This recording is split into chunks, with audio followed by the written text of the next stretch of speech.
Boa tarde, tudo bem? Bom, hoje nós vamos realizar a correção da nossa atividade de ontem, tá? Lembrando que ontem nós tivemos uma aulinha de História e de Geografia. Então, na de História, peguem a apostila de vocês de História e vamos corrigir.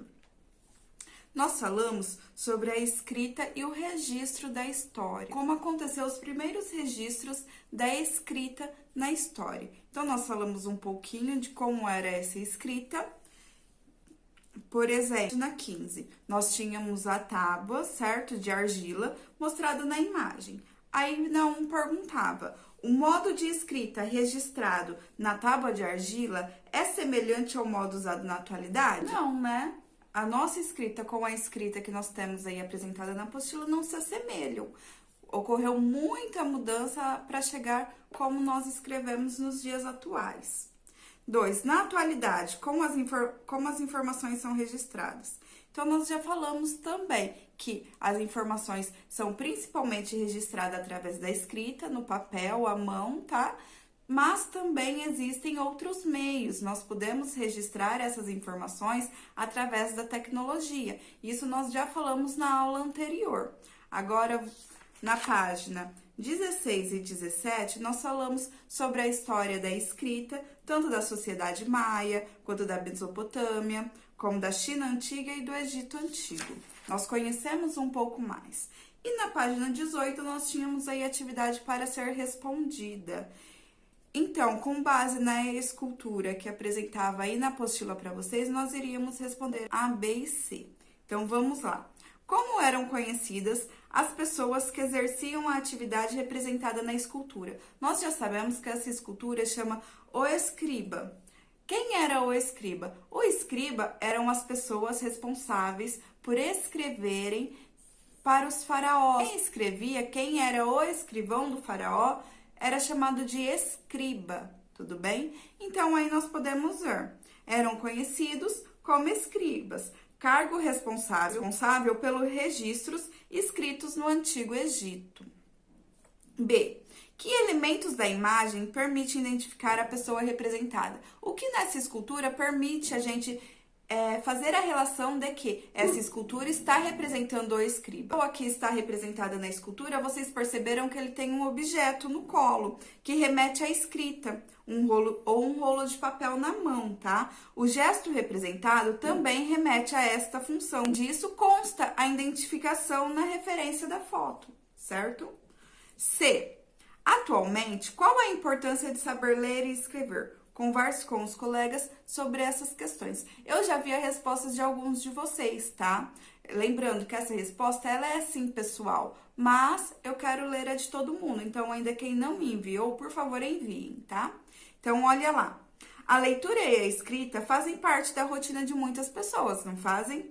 São necessárias para a realização de diversas atividades, como ler livros, cartazes, placas informativas, estudar, produzir textos, entre outras. Ou seja, se a gente não tiver acesso à leitura e à escrita, a nossa vida nos torna muito mais complicada, um pouco mais difícil, certo? Por quê? Porque a escrita e a leitura está aí para facilitar tudo, o acesso às informações, como a gente tem informações sobre o mundo, tá? Então, anotem. Depois, no Aprender é Divertido, vocês tinham um desafio, como um jogo, tá? Que vocês iriam escrever uma palavra através do hieróglifo que nós tínhamos no material de apoio. E eu já vi de algumas pessoas. E eu já vi de alguns alunos. Quero ver do restante também, tá bom? Então, me mandem esta foto. Agora, nós vamos lá para a geografia. Então, abram a apostila de vocês, lá na página 12 de geografia. Lembrando que na aula anterior, nós falamos sobre cidades e as suas funções.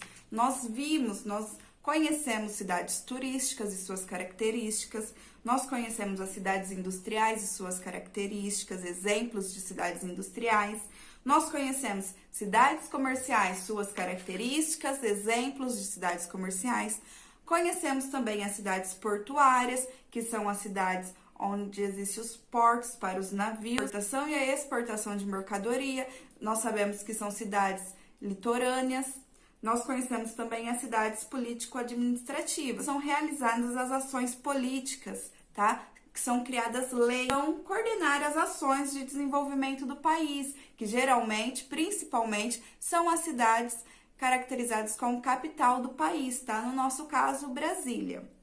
Aí nós vimos também que as várias funções descritas nos textos que a gente leu sobre essas características dessas cidades são interligadas, fazendo com que numa cidade apresente mais de uma característica. Ou seja, uma cidade ela não precisa ser apenas cidade turística. Ela pode sim ser cidade turística e pode ser sim cidade comercial. Tá bom? Na página 15, nós temos a representação do território brasileiro com vários monumentos. Aí perguntava: 1.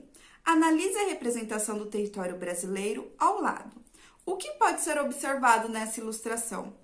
Nós podemos observar que nessa ilustração existem pontos turísticos do Brasil, como construções e monumentos. Por exemplo, nós podemos identificar o Cristo Redentor, nós podemos identificar o Museu de Artes de São Paulo, o MASP, tá bom? Nós podemos visualizar o Jardim Botânico, no Paraná, tudo bem?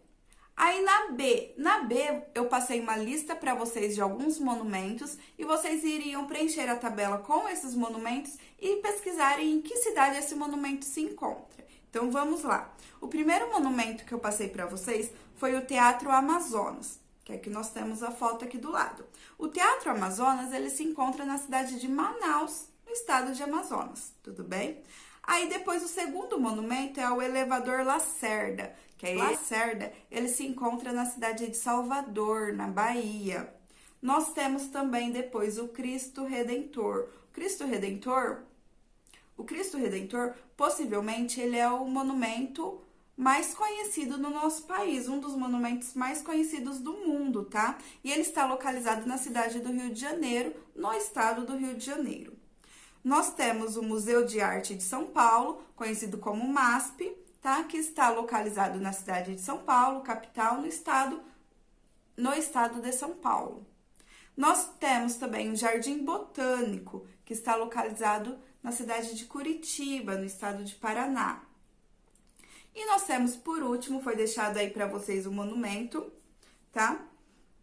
O monumento ao laçador, representação do gaúcho, que nós encontramos em Porto Alegre, no Rio Grande do Sul. Depois da 2, nós tínhamos que marcar V para as afirmativas verdadeiras e F para as afirmativas falsas. Então, vamos ver, de acordo com o texto que nós estudamos na aula anterior, nós vamos responder esta questão. Vamos para a primeira afirmação. Existem cidades com funções específicas. Tem cidades que têm funções específicas? Sim. Então, coloque V. Um exemplo mesmo são as capitais dos países. Por exemplo, Brasília, que ela tem a função específica político-administrativa, tá? Onde nelas são realizadas ações políticas, criadas leis, afirmação. Algumas cidades podem ter múltiplas funções, mais que uma função. Por exemplo, ser portuárias e industriais ao mesmo tempo. Ela pode ser? Sim. Algumas cidades, ela tem mais que uma função. Algumas cidades, ela tem mais que uma função, ela tem mais que um desenvolvimento econômico, tá? Ele pode ser turístico ou industrial, ou ele pode ser, como está dizendo aqui nessa afirmação, portuário e industrial. Então, essa afirmação também é verdadeira. Vamos para a terceira afirmação. As cidades históricas brasileiras são aquelas que concentram um maior número de universidades, por isso recebem este nome. São conhecidas como históricas, pois apresentam o maior número de universidades? Não, as cidades históricas, que fazem parte das cidades turísticas, tudo bem? Elas são caracterizadas por, ali naquela cidade, ter um monumento que aconteceu, que foi realizada uma ação no passado muito marcante, tá bom? E aí ela fica conhecida por aquele monumento, onde as pessoas procuram aquela cidade para fazer visitas àquela situação, tá? Naquele local. Então, essa afirmação é falsa. A quarta afirmação. O Brasil não tem muitas cidades turísticas. Errado, nós já vimos no nosso texto que sim, no nosso país existem muitas cidades turísticas, tá? Talvez até a maioria das cidades do nosso país são turísticas, porque muitas belezas naturais, como podem ser as cidades turísticas, caracterizadas pelas suas belezas naturais, elas podem ser também pelos monumentos históricos, astronomia, tá? Ela também pode ser turística pelo religioso, que nós também temos no nosso país. Ela pode ser caracterizada, uma cidade turística, pela sua área rural, que nós também encontramos no nosso país, tá bom? Pelas festas culturais. Então, o Brasil, ele tem muitas características e muitas cidades com características turísticas, tudo bem? Então, essa afirmação é falsa também. Quinta afirmação. Brasília desempenha importante função político-administrativa. Verdadeira, nós já vimos que Brasília ela desempenha uma importante função político-administrativa no nosso país.